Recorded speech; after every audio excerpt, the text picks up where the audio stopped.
This is the story of the one. As a maintenance engineer at a beverage manufacturing plant, he starts his day knowing every line is ready to run because Grainger delivers the industrial-grade products he needs to keep mixers, conveyors, and packaging equipment moving. With Grainger's vast selection of bearings, belts, and motors, he keeps operations running smoothly, so nothing grinds to a halt. Call 1-800-GRAINGER, click Grainger.com, or just stop by. Grainger, for the ones who get it done. Welcome, everybody, to another episode of Need Some Introduction. I'm your host, Victor, and on this podcast, we go week to week breaking down one of your streaming favorites, and definitely been my streaming favorite of the past couple of months.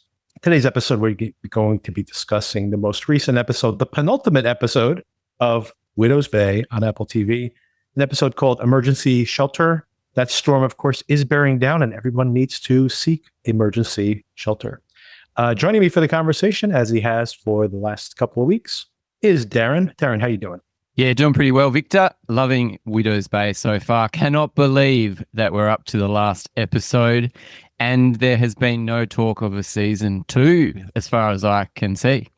I am pretty certain of a couple of things here that are giveaways.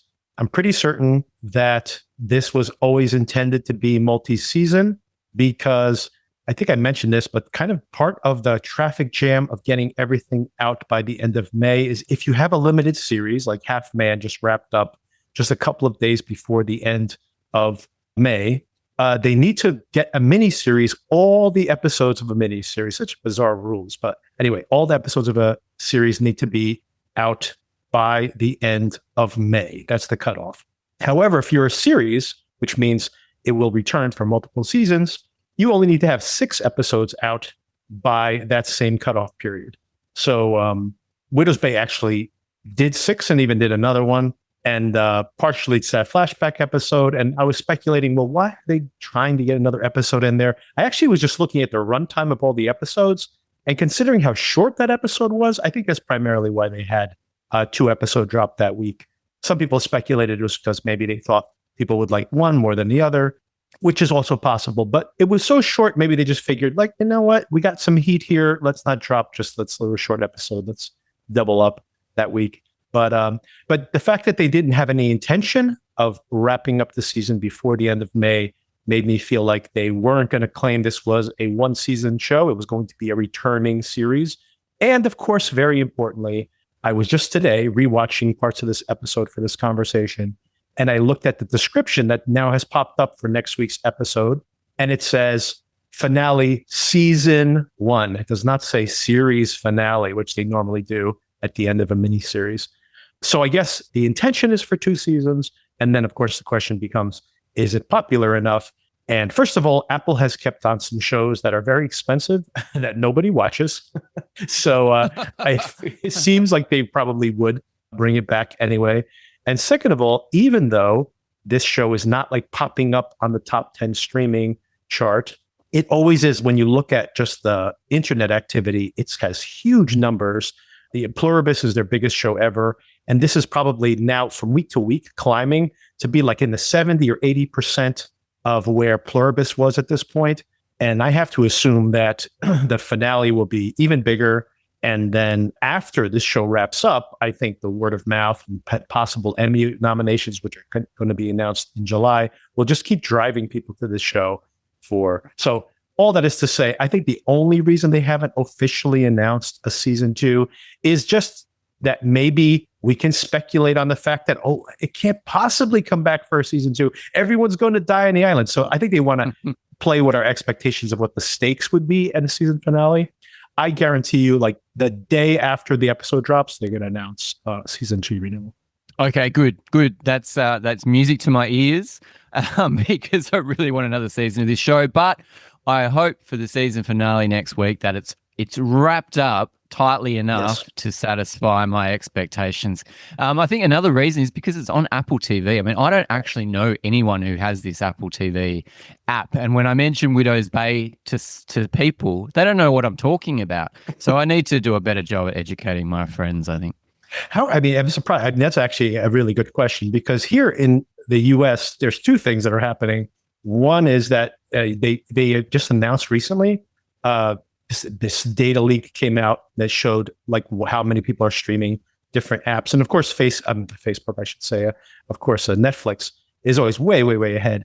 But, there are a lot of people. Like, I think now they're up to like 160 million subscribers for HBO around the world as Max has been rolled out from country to country. So that number just keeps getting higher and higher. And Hulu with the Disney combo, and as that has been consolidated around the world, those numbers are jumping up. And Apple's numbers in the US are very strong. I think they're competing with those other streamers here in the US. I think that's interesting what you bring up, because I really don't think about this. Like, it's like Apple just not available? Do these shows end up on secondary streamers? But from what you're saying, obviously you're watching these on Apple TV. Maybe they're just doing a really bad job of informing people that this content is out there. Yeah, I think so. I mean, I was talking to a friend on the weekend and he's like, oh, do you have an Apple phone? Do you have an iPhone? Is that why you're watching Apple? I'm like, well, no, I don't. I'm just watching because it's stacked full of great shows. So yeah, I'm trying to educate people and to get on this app. I don't think it's one of the more expensive ones. And yeah, there's so much quality. And even with these apps, you get them for 2 or 3 months, you watch everything, and then you can them for another 6 months and just wait until the shows build up again. Yeah. And that's the other reason I've been talking about Apple shows so much. It's that Apple's making a real concerted effort ever since like probably December when F1 premiered on Apple and had huge ratings. But ever since then, they have just been, I'm always looking for shows to cover, and they are just pouring shows on. Like, there's always every 2-3 weeks, there's another show premiering. Like, I'm still watching Maximum Pleasure Guaranteed. We just saw Margot Has Money Trouble. I just started watching Star City, the spinoff of For All Mankind. I've only seen the first 3 episodes and I loved it. I mean, it was fantastic, like alternate history, science fiction. I'll probably be talking about it here on the podcast. And that show Sugar is coming back, another science fiction show, but Silo is coming back. Dark Matter is coming back. Like, all of this is happening this summer. It's like every 2 or 3 weeks, there's another Apple TV show. And these are big, expensive shows. They're not all great. I mean, of course, Cape Fear just kicked off as well, right? That one's getting huge ratings, right? So they're going to put the content out. And if it's good, I'm going to watch it. They've become my HBO. Yeah, I got to say that HBO for me, I still go to HBO because they have a really well curated, the shows are always interesting for the most part. However, HBO puts out like 3 or 4 premiere shows per year, like 1 per season, right? Apple's dropping 2 shows a week. It's crazy. Yeah, every time I go to the HBO app, there's like, as you say, 1 or 2 things per week that are new. And I'm like, oh, okay, they don't put out much.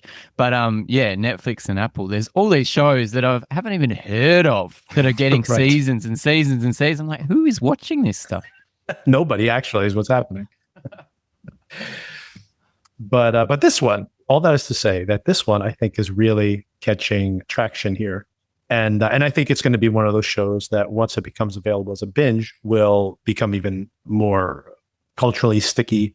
I think about Severance, for example, that, of course, Apple at the time didn't really have many people watching it. The ratings weren't huge, but the cultural conversation was massive. When that came back for season 2, the numbers were massive, right? So that is what I think is that Widow's Bay has the potential to do that. Yeah, cool. And does Apple lend their series to any other streamer, or would they make it for them and they never let it go? Like, it's not going to pop up on Netflix in a couple of years and all of a sudden get a new audience? They've never done that with any of their content. And I assume that they want to own that library because it drives people to their hardware. I think this is the thing that separates Apple spend compared to some of these other, like Paramount Plus, with this giant acquisition of HBO, which I think is a terrible idea for both companies, to be honest. But that's been litigated already. But that I think it's a terrible idea for both of those companies for the fact that they're just leveraging so much debt and potentially consolidating and doing less product.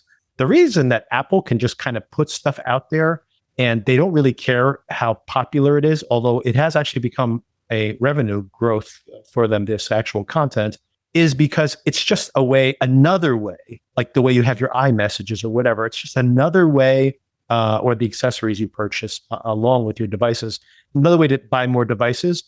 And unlike other networks that have to be like, well, I need to license this onto even HBO, right? Like licenses their secondary titles or even their premium titles for a little bit of time. Like, for example, Dune 1 and 2 were available for a little while on Netflix and then hop right back onto HBO. So they have to sell their content even through these other channels to make money. The reality is if they keep people in their ecosystem, Apple makes money by selling their devices, period. And they have huge margins on their devices. So the simple fact is, as long as people keep buying their hardware, not only do that subsidizes all of this other stuff, which is pennies for them, right? Like there's tens of millions of dollars they spend on these shows per show, hundreds of millions of dollars on some of these expensive science fiction shows is nothing. They're a multi-trillion-dollar company, right? And so it's nothing there. And like you mentioned, another key feature is they don't have to be like, well, someday when this pops up on Netflix, you guys will be able to see it in Indonesia or something, right? It's like if you have an Apple device in your hand, you can watch their shows, right? So they have their own distribution network. They don't need to build a separate platform and then grow it so it gets popular enough to end up, a popular app. If you have your phone, if you have an iPad, if you install the Apple TV app on your smart TV, you can watch their content wherever you are in the world.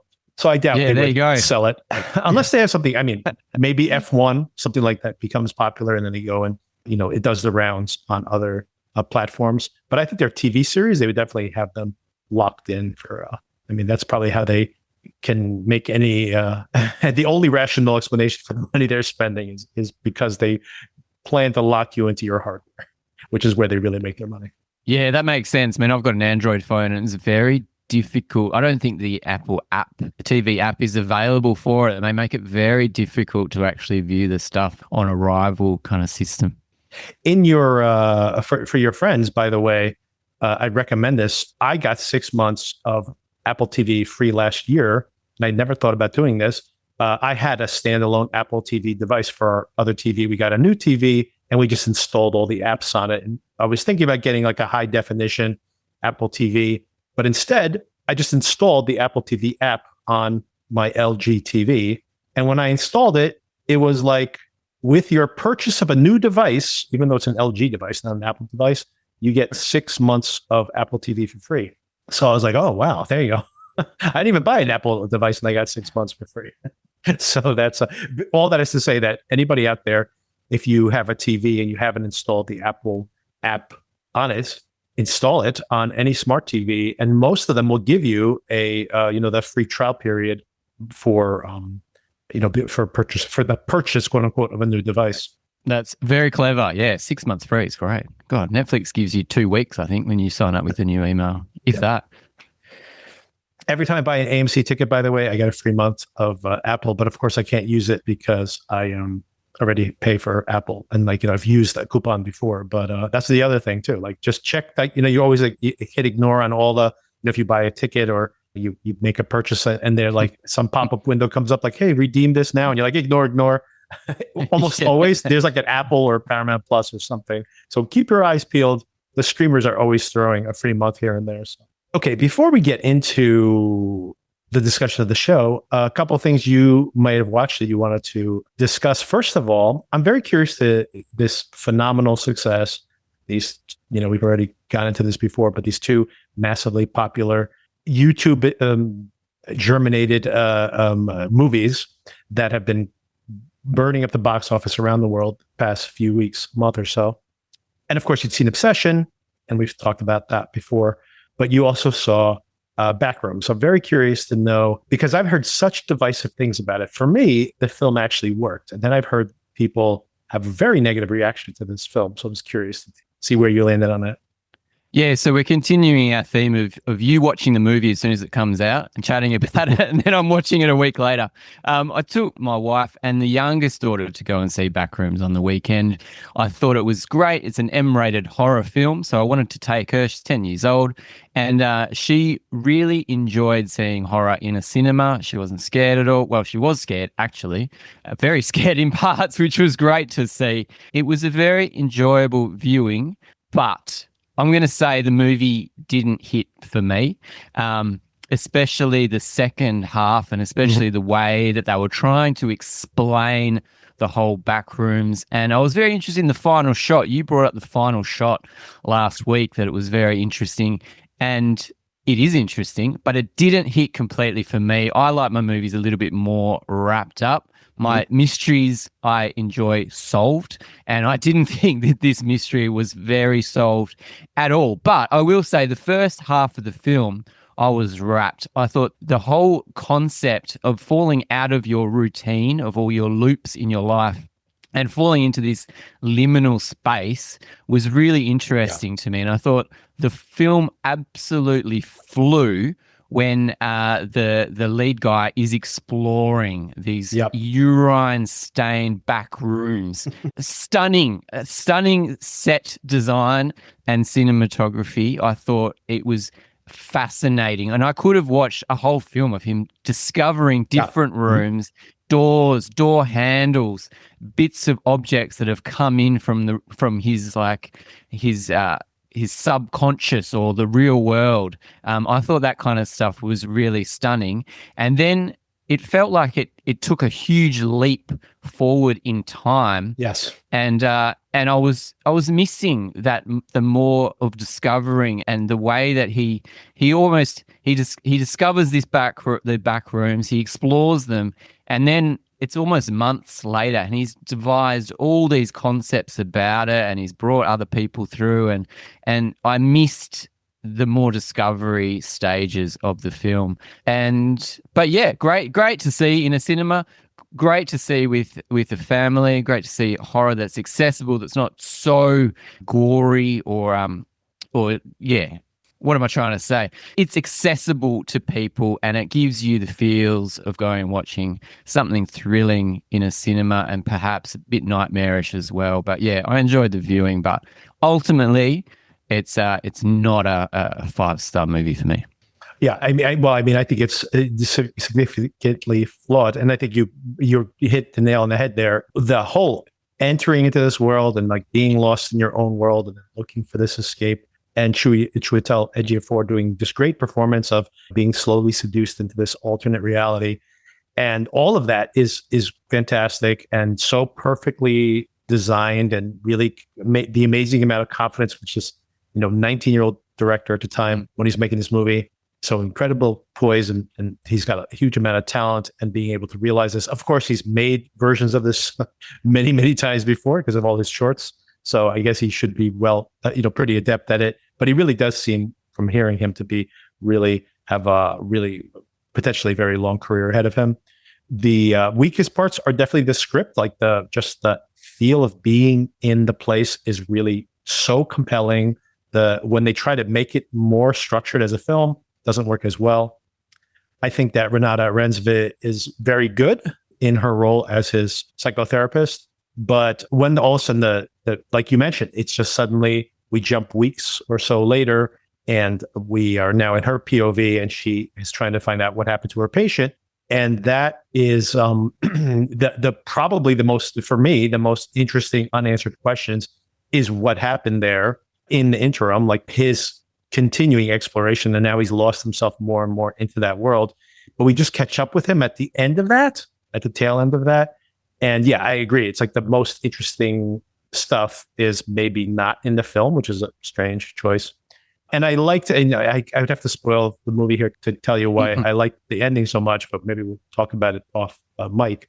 But I really liked what it might mean at the end about like this kind of inescapability of these loops in your own mind, right? By the time you get to those final beats. So that really kind of brought me back in and kind of bumped the movie up a little bit for me at the very end, because I did agree that there was like all that stuff there towards the end didn't quite land as well as everything else, except for that final moment. Oh, and if you want things tied up, I just want to say, I don't want to pursue this, or maybe I will pursue it casually. But apparently the full mythology of who everybody is and how this thing works and what's the origin of it and historical, like when did this happen? In like the 1960s, apparently some kind of earthquake triggered this thing. And apparently if you watch all of the short films, everything in the mythology is revealed there. I, for myself, prefer to, I like David Lynch films. So I like to just kind of be like, you know what? A lot of this stuff just can't really understand how it works. I'll leave it at that. Or I'd rather come up with my own theories of it rather than having it all laid out like mathematically in front of me. But anyone who's curious about that, that's the other amazing thing about this. In a way, as financially successful as the film is, it just becomes a commercial for his own YouTube channels. Because I think he has like 300 million views on that first video. And like the least popular video of these that he has on his YouTube channel has like 20 or 30 million views. I'm sure he's going to get like all those viewerships and all the viewings are going to double now that this movie is out there. And people are going to start to be trying to parse out all the mysteries therein. So this is an interesting, I don't think this was the intention, but the movie becomes just like the entry point for people to now go and watch his YouTube videos. And he'll probably make even more money off the YouTube streams than he makes off the salary or off the movie, right? So it's very savvy, even if that wasn't his intention. He may have accidentally stumbled onto a business model. That's incredible to think of. Yeah, he's going to make millions off those, of the revenue off that. Yeah, I'm not going to go searching. I think I lie. I actually did watch one of his short films to try to discover a little bit more about the Backrooms, but it didn't really grab me. And I think I'm like you. I prefer just to leave it at the cinema and perhaps the sequels or prequels that will inevitably come because it's such a brand now. Plus plus some of the things that people said, oh, you don't understand this thing, that thing about it, that I'm like, I honestly inferred that anyway. I think I'm not like some genius at cracking these things, although I have stumbled upon some theories along the way that panned out. But I'm saying, I think the movie does a pretty good job of dropping some clues as to what's actually going on. And I just picked up on the clues that the film left there for me intentionally. So I was like, I don't need to know like the person's name. And you're like, I got it. I got enough. I understand what's happening, and that's fine by me. I'm okay with just knowing enough to understand it conceptually. But I do like that final beat. And I think you can interpret it multiple ways, which I also like as well. But not a perfect film. More like, wow, you did that. Good job. Kind of like that type of thing. And there is a certain thrill in the cinema, discovering what's back there. It's a really unique thrill, and I enjoyed that immensely. Yeah.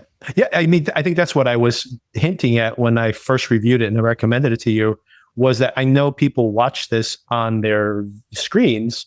And I was thinking to myself, well, so many people watch this on their like computer screens or on their phones. Is it worth seeing in the theater? And I'm like, I thought it was beautifully executed and like really immersive. Like it really worked for me in the theater. So I do recommend it for that, for sure. And the sound, of course, always so much better in the theater. Mm-hmm.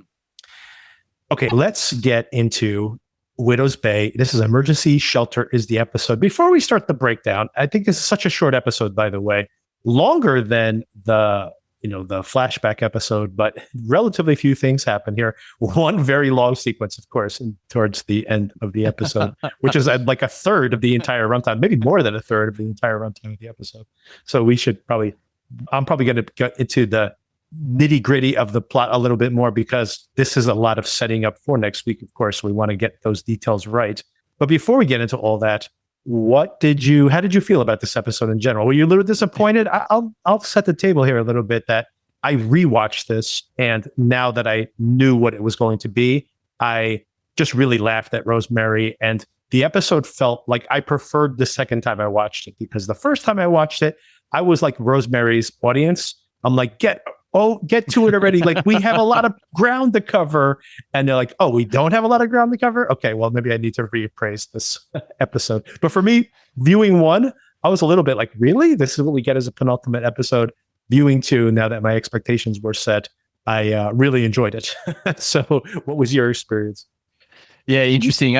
Comedy heavy this episode rather than horror. I think maybe only one or two bits of horror in this one, but plenty of jokes, especially him getting crushed by the painting at the start. I mean, what a horror show, but comedic. Yeah, a little. I'm going to say it's a little disappointing as a penultimate episode. Not a lot. I was expecting more to happen, and the kind of reveal at the end didn't hit me so hard. I was like, okay, this lady, I'm trying to remember every single moment that this lady popped up in this series, because it wasn't that many times. But obviously she is crucial to the whole lore of the island.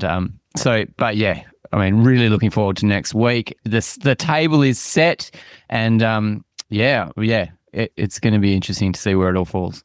We got a long episode, 48 minutes. So it's more than, maybe it's twice as long as that flashback episode.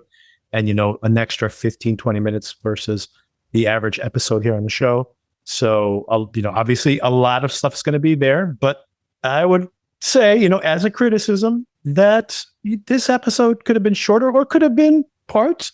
Like let's make the last episode, let's not make it 45 minutes. Let's just make it a full hour and we get this in there and we're all good. But what I'd say is maybe this is smart as a standalone episode because we'll leave it for the end of the episode, the speculation, because I think they want people to sit around and speculate on the show, and it has become a theory show. So I think I'll leave some space at the end to talk about what might happen next week. Of course, not just the obvious stuff like, do they do this? Do they not do this? Do they come up with a workaround? But I have additional questions I'll save for them. So we start off, we're in Flashback. Oh, this directed by Hiro Murai, by the way, back again. Interesting that the tone here, even though there's a lot of comedy here, the tone in general, I guess maybe this is indicative that they're trying to set things up for what might be a pretty dark ending to the show, in that even with the jokes here, they don't really lean into the tone of jokiness, right? Tom is very serious. Like at one point when Patricia's like saying, oh, we need to track down who the possible survivors are of the Warrens. And he's like, what are we going to do? Round them all up? And like, there's this kind of heaviness in the room that like, what are you going to do? Kill half the population of the island? Which of course we speculated on many things last week, but one of them was that there's not going to be hundreds of them. There's going to be just one. And we'll kind of explain that. Rosemary's got her opinion on how most of that's played out.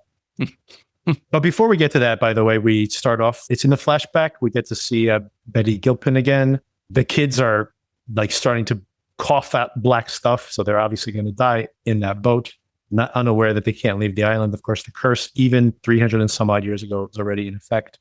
And Frances falls out of the boat. And of course, just like we saw in the painting, or was hinted to in the painting, she gets saved by a fisherman, and she turns out to be the survivor at that time, the survivor, the one surviving Warren.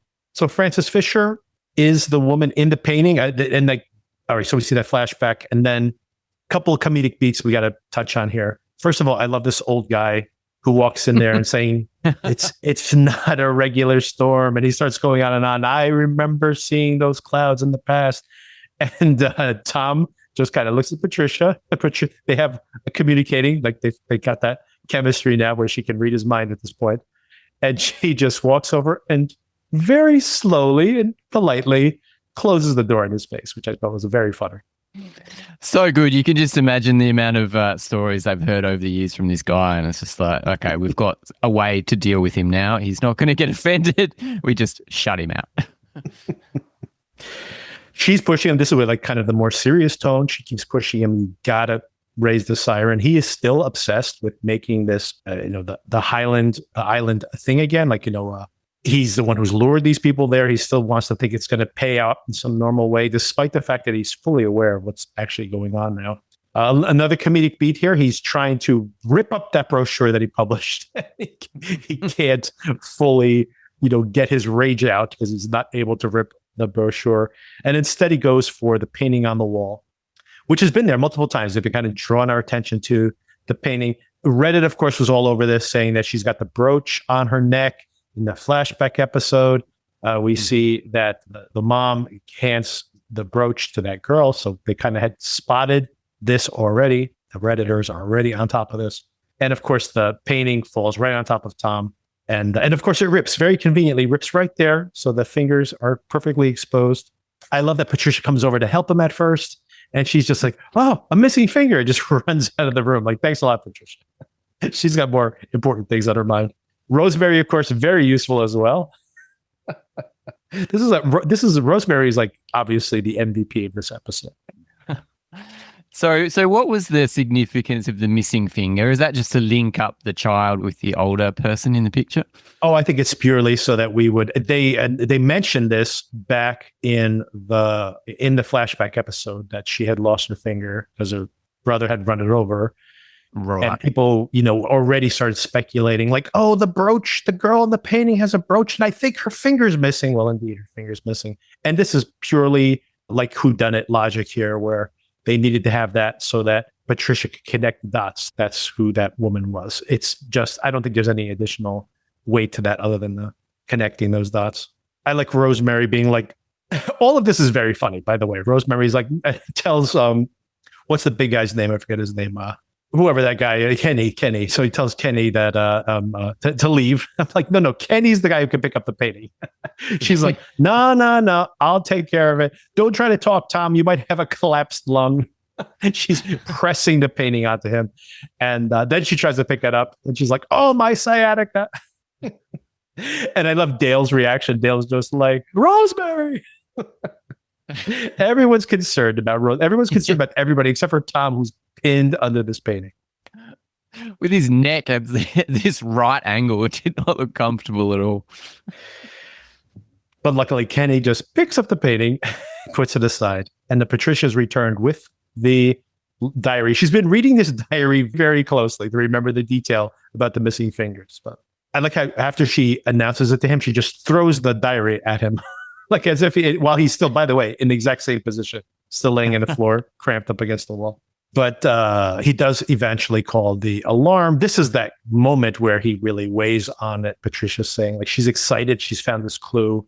And he says, this is 400 years. By the way, jumping all the way much later in the episode, we were talking about like how many people can read, like the reproduction rate over 300 years. We're talking about, they say in the US, they say that the original people who came on the Mayflower are now like 10 million Americans, something like that. So you're talking about like thousands of people that have been born from, a handful of people on that boat. So I'm like, how many people live on this island? And he's saying that hundreds of people's lives are at risk, hundreds. So I assume that the island still is just hundreds of people in this population. This island kills so many people because like you've only been able to increase your ranks by hundreds over hundreds of years. Like one or two people survive per year. It doesn't seem like a very good place to live for sure. It was called Widow's Bay for a reason, mate. Well, I mean, we do see that family tree. And what's funny is I was thinking about how the Warrens have this like very sparse family tree. But now that we're talking about only hundreds of people over the course of hundreds of years, I'm like, maybe everyone's family is like, we got one survivor, got two survivors, not too many survivors on these family trees. The island's been very hungry for a very long time. Oh, and but importantly, that there is this kind of Tom at the time also feels like we have no options here if we find out that there's a lot of Warrens. His tune changes significantly when it turns out that there's not as many as he thought. Bashir's trying to get off the island. This is another good scene and also another serious scene. Wick, who was comedic early on, is become like one of the more serious characters here, like talking about murdering people if he needs to and like the cost of that. And surprisingly, very little comic relief from Wick this week. But Bashir is trying to get his wife off the island. No one's going to be going out in this boat. Bashir has gone from like not believing any of this to being terrified. Like he's like willing to risk his life to get off that island. Mm-hmm. And by the way, his wife, no matter what he tells him, she's going to think he's crazy, first of all. But she's not going to be like, I'm not going to jump on that boat when I'm about to have this baby. Are you crazy? Yeah, he's gone a bit off the deep end, isn't he? I mean, he did witness the boogeyman firsthand, but right. To get the little dinghy across, as Wick says, that boat came here on another boat. I love that, yeah. These boats don't go 40 miles. And of course, they're all funneling everybody into the underground bunker. Tom has actually sounded the alarm. They have not used this underground bunker. It looks very creepy down there. Okay, a couple of questions I have for you. First of all is, I love this detail. First of all, as everyone's getting siphoned down into the underground bunker, that Tom says, hey, look, everybody, just a normal nor'easter. Now you really feel like you're a New Englander. I hear Martha's Vineyard's getting hit really hard too. Yeah. Not like this. Not like this. He's still very endearing to his precious tourists, isn't he?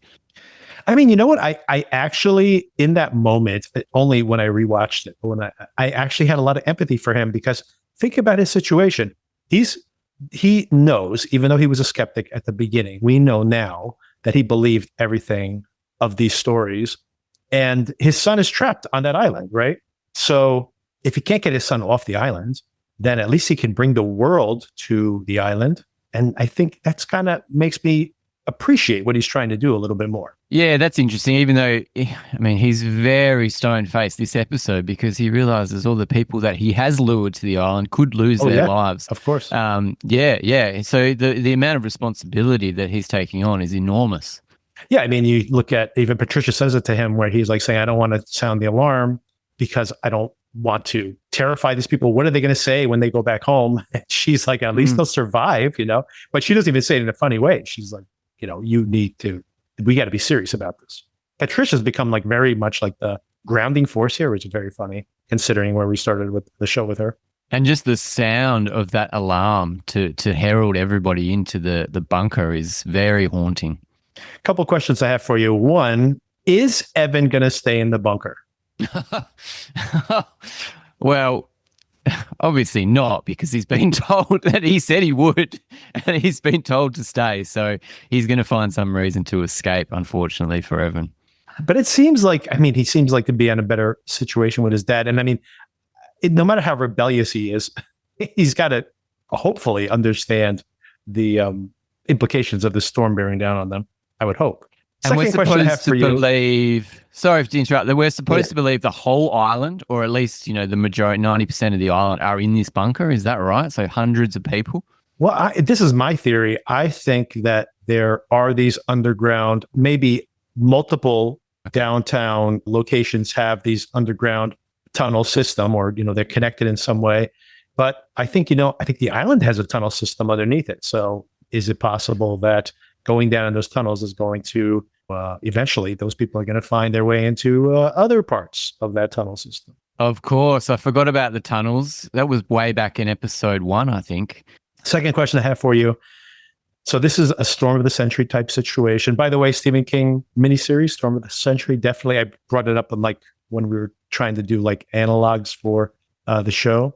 This definitely, at this point, I was like, no one's seen that. So that can't be a legitimate reference point, because who remembers that miniseries from whatever it was, the 90s? At this point, I'm pretty certain that people who made this show have definitely seen Storm of the Century. But I don't know if you can stream it anywhere, but it was pretty good. And it's short, like 4 hours, so shorter than this series, by the way. So, So the last time there was this type of storm, everybody huddled up at the church. And within a few days, they all started eating each other. So my question is the same thing going to happen here? Don't leave them down there too long when the power's out, especially. I didn't make the link. That's where the cannibalism came from or started. Well, they've got to refer to that subtly in some way. But I do not think that people are going to start eating each other. They're not going to be down there for that long. The show won't last 4 days. So the runway of this show won't be 4 days. So exactly. Things will resolve before they start eating each other, hopefully. Okay, another really hilarious sequence here, by the way. They need the starter for the generator, and and Tom's like, how are we going to get this starter? And he's like, well, the Lighthouse has a similar starter. And of course, we've seen this guy, what's his name, Garrett, out at the Lighthouse, who doesn't have a cell phone, but just uses the walkie-talkie. He's really old school, and he rides a bike everywhere. And this was just so hilarious that he heads out to the Lighthouse, and Garrett's gone the other way, and he's yelling at him. And he's like, okay, I'll head back over there. He's like, no. And then he's yelling for Dale. He's like, Dale. And Dale's just looking around the room like, who's talking to me? Pick up the walkie-talkie there. Pick up the walkie-talkie. But luckily, he does catch him back there. They get the starter going. Unfortunately, the shaman shows up at the same time and really needs those tube socks and pays the price for it. Yeah, I assume that the socks is where he keeps some of his stash. That's why he was so interested in the sock. Surely not. It's just a sock. Yeah, very spooky, the tornado coming in next to the lighthouse and then picking up the old shaman and getting rid of him. That was, quite shocking and really stirred Tom up a lot. He did not like seeing that, and he could actually, the full horrors of the storm really came to him at that point. Did you, by the way, I could not place any of these, but when Tom is riding out to the lighthouse, he starts hearing a bunch of songs on the radio. And some of these sounded familiar, but I couldn't place any of them. Did you pick out any of the songs that he was, the ghost radio was playing? No, I did not. It was like the radio was changing stations itself, wasn't it? Yeah. No, I didn't, but I'm sure there's meaning in that. Oh, there definitely is, but I couldn't suss it out. Even watching it a second time, I couldn't place it. I think some of the lyrics in the songs might relate to a storm or something, so maybe that's where it's coming from. Yeah, must be. And then, of course, Tom's back. They get the generator running. He goes downstairs. Tom, there's something you have to hear. And this is Rosemary has got everyone's attention. The most passive-aggressive Rosemary could possibly be here. If you want to hear this story, you got to sit down here and go through the entire family tree. She has somehow put this family tree together, by the way, very quickly, or she just obsessively knows everybody's family trees, and she gets to show it off here because, oh my God, this was excruciating for everybody. It was excruciating to watch it, and it's excruciating for everybody in that room, of course. But oh my God, how hilarious is this as well? It's genius because it does put you in the seat, in the audience to listen to her. And you're like, great, we're going to get answers soon. And then when you realize the way that she's presenting it, you can understand exactly how Tom feels, and Wick and Patricia sitting there just waiting for the penny to drop. By the way, that's exactly how I felt every time the teacher would bring out the overhead projector at school. It's just like, oh God, we're doing this again. I remember seeing, I don't know whether it was a TV show or something, and the teacher said, it was like set in modern day, and someone said, go and get the overhead projector. And the kids are like, what the hell is that? We've never seen that before in our lives. So whether, I just assume they're sitting in every corner of every classroom, but maybe they've been phased out altogether. You know what? My daughter, like everything now, is on this board and of course the board is just connected to like the Google Slides or whatever. So everything they do there, even like when they're drawing something, it's all done via this electric board that they use. So yeah, I can't imagine they would even know what that overhead projector is. As a matter of fact, my daughter's going to watch this episode tonight, and I'm going to be like, "Have you ever seen that before?" When they get to this scene in the episode, for sure.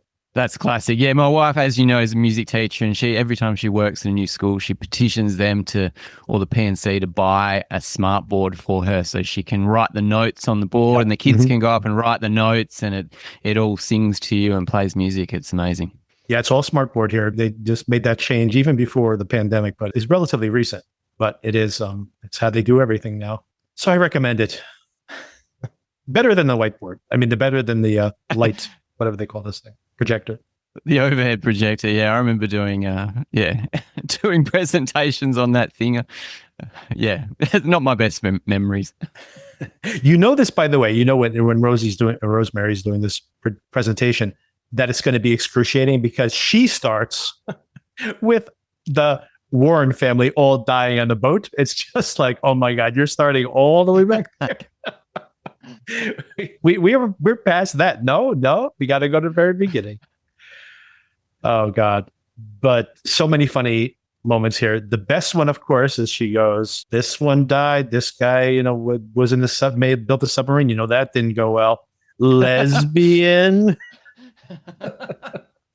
Every time, lesbian. I mean, how does she even know they were lesbians? Come on. Patricia is very offended by that word, amongst other words as well. So she needs to stand up for the good and the right of her and her community and call Rosemary out on her language, which I think is hilarious. The punchline to that is so funny when she keeps saying that. And she goes, could you stop saying lesbian? And she goes, oh, I can't say that now? And she goes, it's the way you're saying it. And then she immediately goes, this next group, all retards. And they're like, okay, you got to get this going, Rosemary. Oh God, Rosemary. She's smoking. I'm just remembering how inappropriate she is, not only with her language, but that she lights a cigarette. She won't even let them put the fan on. She's so passive aggressive. I can't hear with the fan on. Oh God. Oh, what's the other thing she says? Apparently, once again, this going back to my theory that the island has like done all these things to kill these family members off. Maybe not just the Warrens, maybe all the families get pruned down.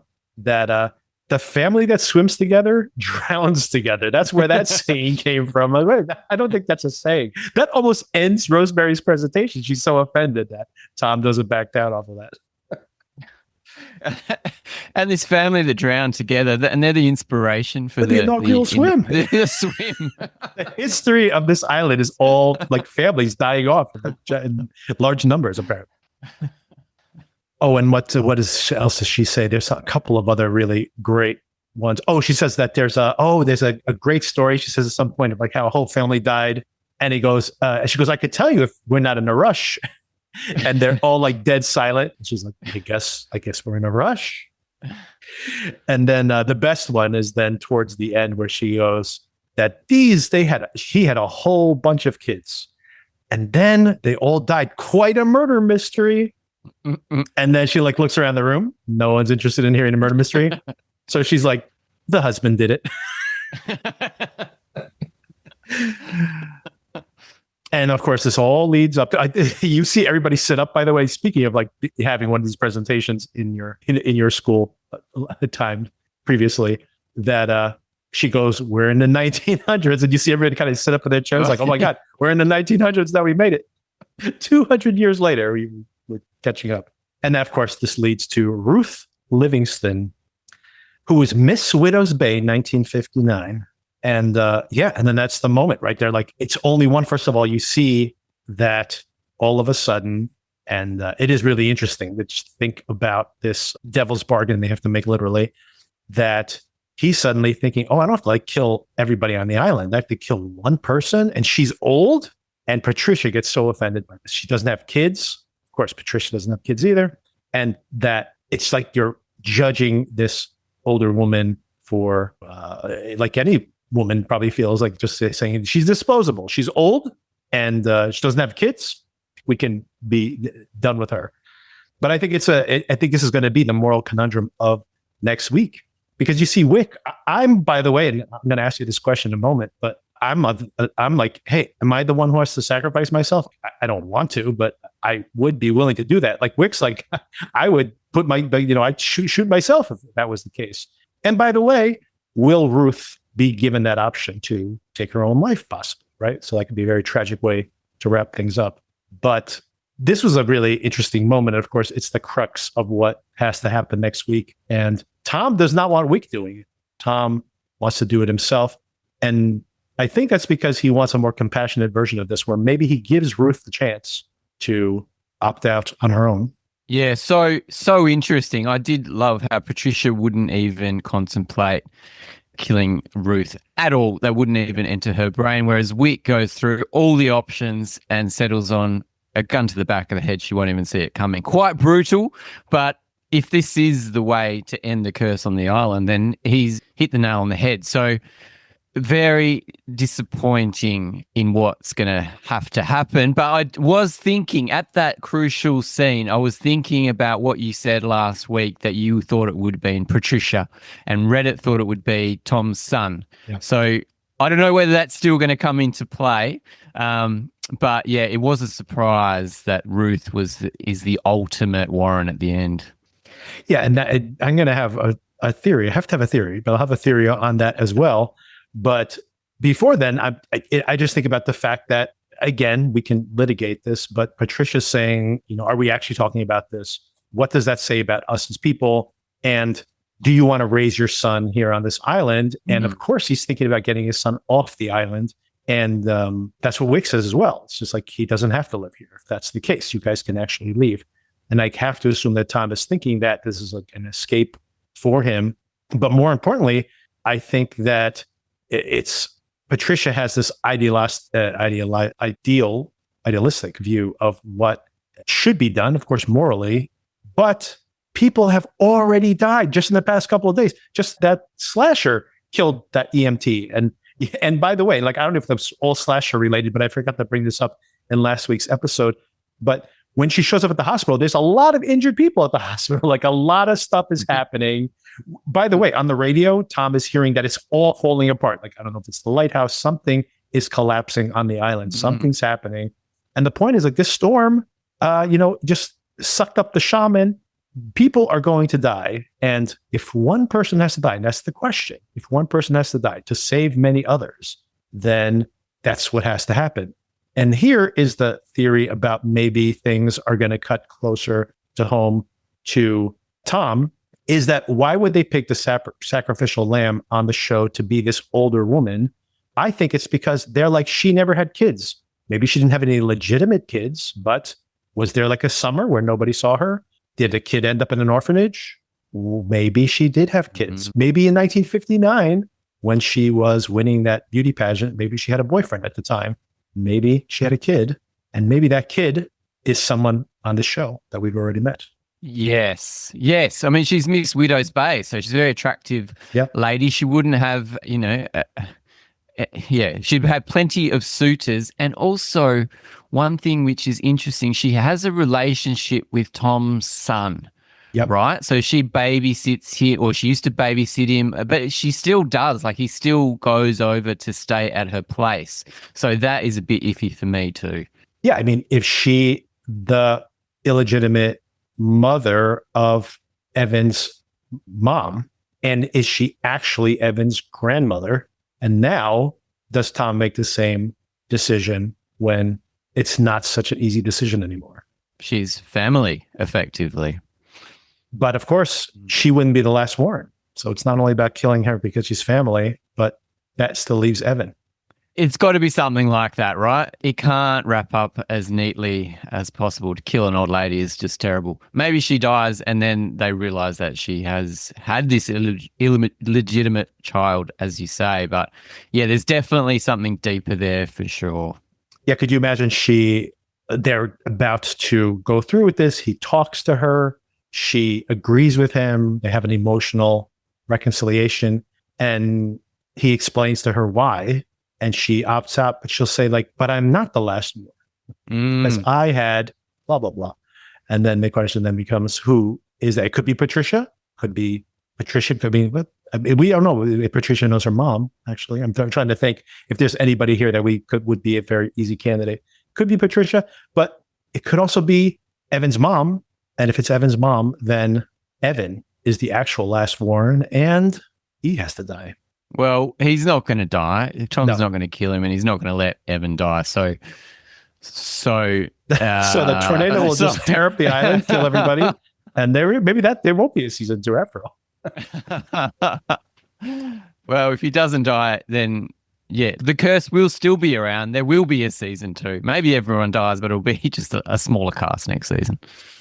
That's the last bit of speculation you could do as well. I can imagine a couple of things if they want to go in a really dark direction and somehow they can placate the island, but maybe it is Evan and he knows this now, but he can never tell anybody. That's a pretty dark way to go, because I agree, he can't possibly kill his son. We can't have a season 2 about Tom, the guy who murdered his son in season 1. It's not possible, right?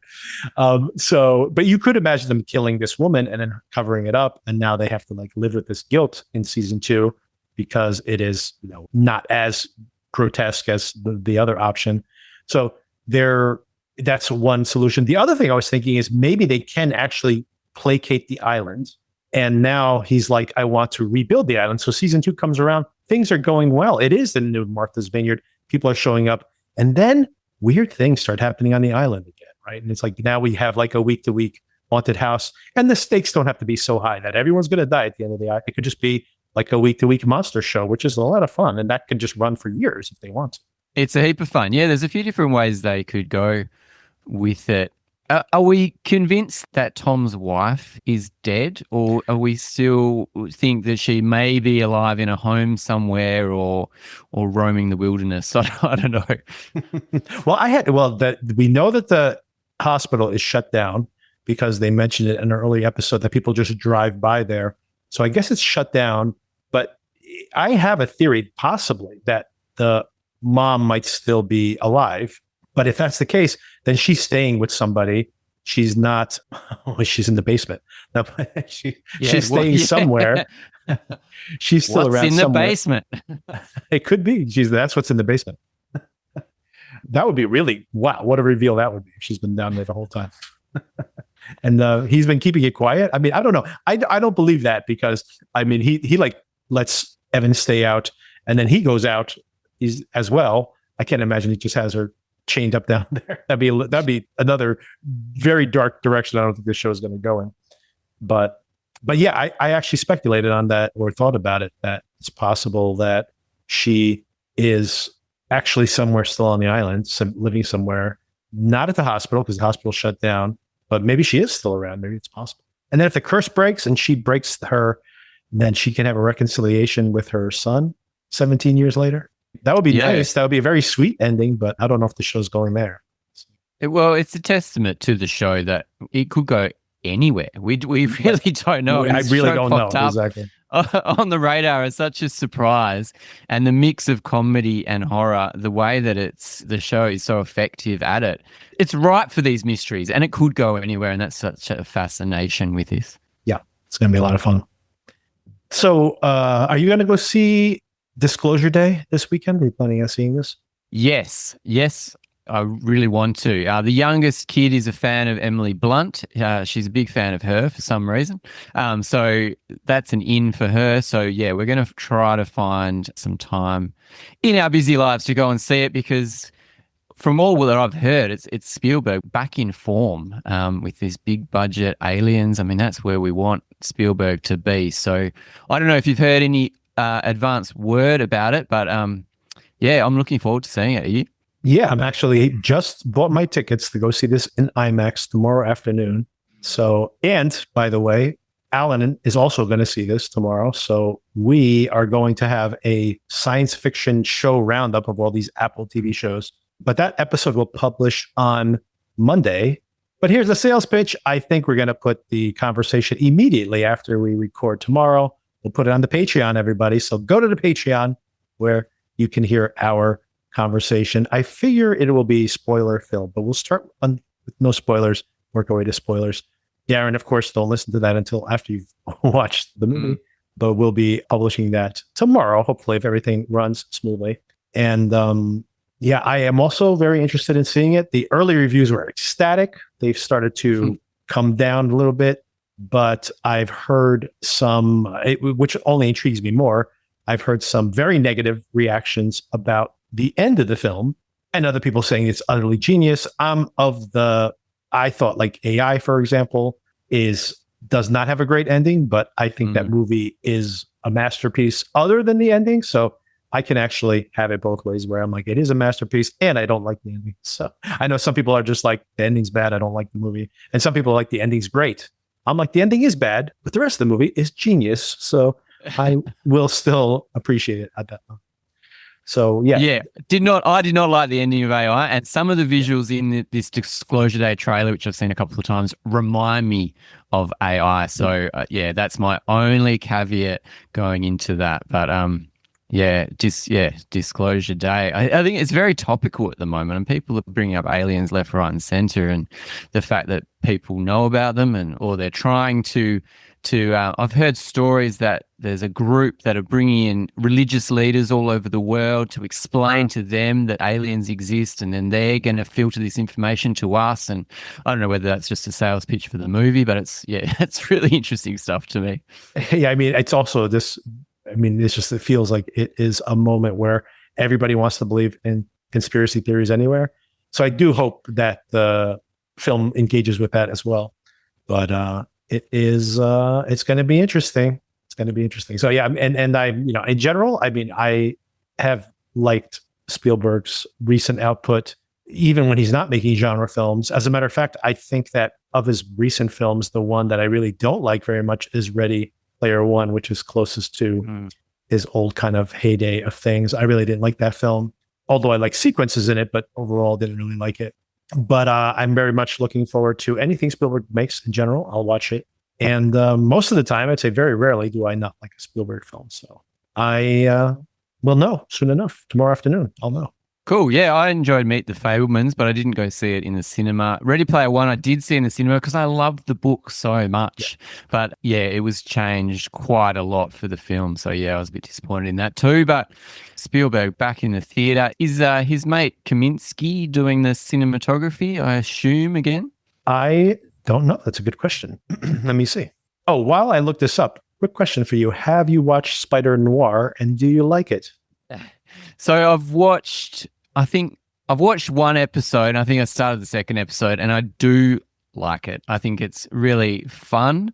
I enjoy switching between the black and white and the color. The color just does not do it for me whatsoever. I did read an interview with one of the production designers and he said it just did his head in trying to create these scenes and make colors in this scene that would be suitable for black and white and also suitable for this stylized color. He said it was doing his head in, but he did his best. But yeah, I'm definitely watching it in black and white. I really enjoyed the first episode, but I'm not super keen to keep watching it. But if it pops up on my smart TV, then yeah, I'll give it a look because it's really fun. Yeah, exactly the same reaction I had. I really enjoyed episode 1. I watched it in black and white. I flipped back and forth. The one time I flipped back and forth, to be honest, I watched, more than just like kind of for a second or two, is when the one guy gets his throat slit. Cause I'm like, are they going to have this in like a Marvel show that's like for kids that they're actually going to slit a throat? Cause they never show blood in the movies. And I switch over from black and white to color. And I'm like, oh my God, that's actually grotesque in color. I'm like, all right, well, don't watch this in color with your kids, I guess. But they're not squeamish about blood anymore. But I liked it in general. I do find it absolutely hilarious that Nicolas Cage looks every day of his 62, 63 years, whatever he is. And then, he can barely jog down the street when it's Nicolas Cage. And then when he's in the Spider Noir outfit, he is like swinging around. Like, obviously that's a stunt double, but it's just so funny that it's like we're supposed to believe that this 63-year-old guy is Spider-Man. Come on. And not quite. I mean, I know you want to get him because he did the voice and everything, but I don't know. Not pretty unconvinced. Nonetheless, though, it looks amazing. And same thing. I, for whatever reason, really liked episode 1 and have not gone back to episode 2. But yeah, if I find a dead spot on the calendar, I will check it out. One more question for you before you go is, did you watch Cape Fear? Did you watch the first 2 episodes? Did you enjoy it? Oh, yeah. I was very excited to watch Cape Fear. I wanted to sit down with the wife and watch it.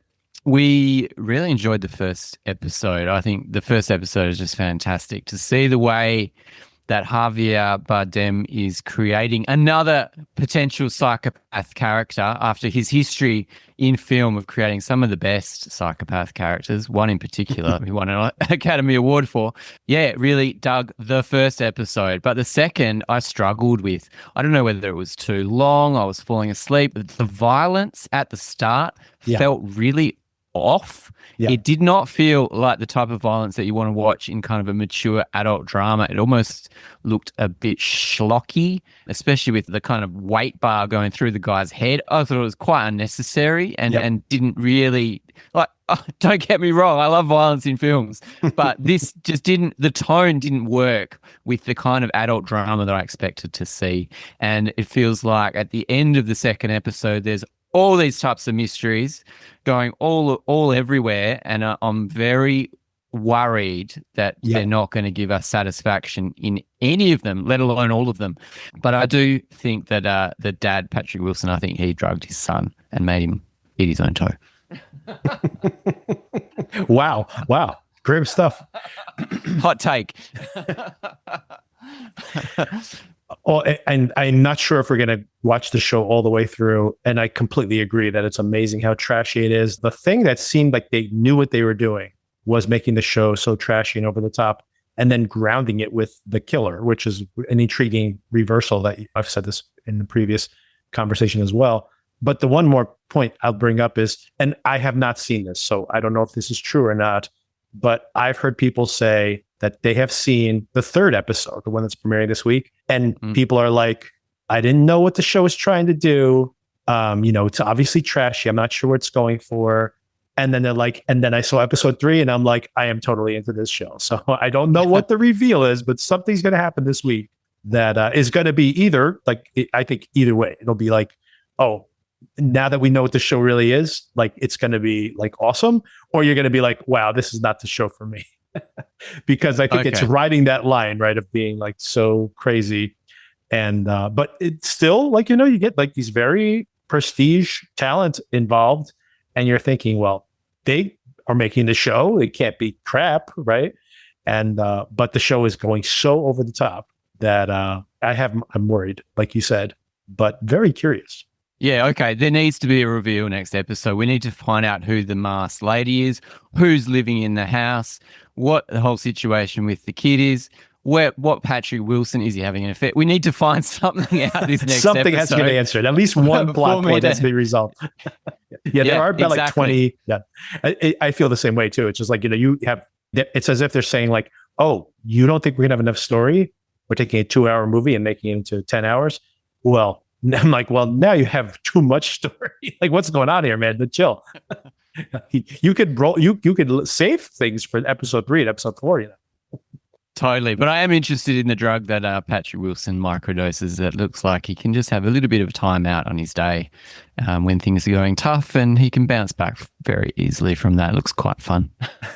We'll see what it actually is, though. It's just CBD. But yeah, right. Makes all those colors drip down the walls like that. I was thinking he was microdosing acid based on the fact that he sees the colors and stuff. I'm like, and I do know that people in Silicon Valley have microdosed acid, but man, if he's just like dipping in there multiple times a day, I'm like, dude, you gotta chill out. Like, that's and especially when your kid's wandering around eating his own toes. Totally. And with those microdosing, every day and every week, you use it more and more and more and more just to get the same effect. Yikes.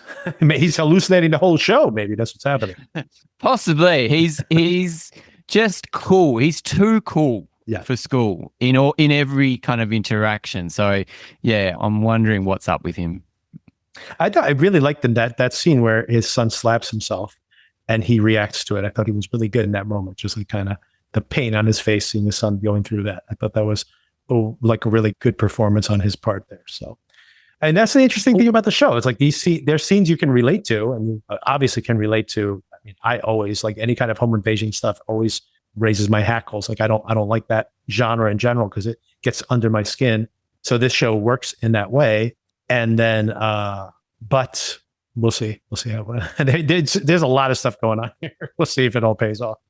Well, that's the theory that I've had, that based on that scene with the son slapping himself, Patrick Wilson doesn't want his kid to go to a military school. So that's why he drugs him and cuts his toe off. So he's physically unable to go to this military school because he doesn't want to. So he's trying to get on his kid's side with that. But it's unthought through.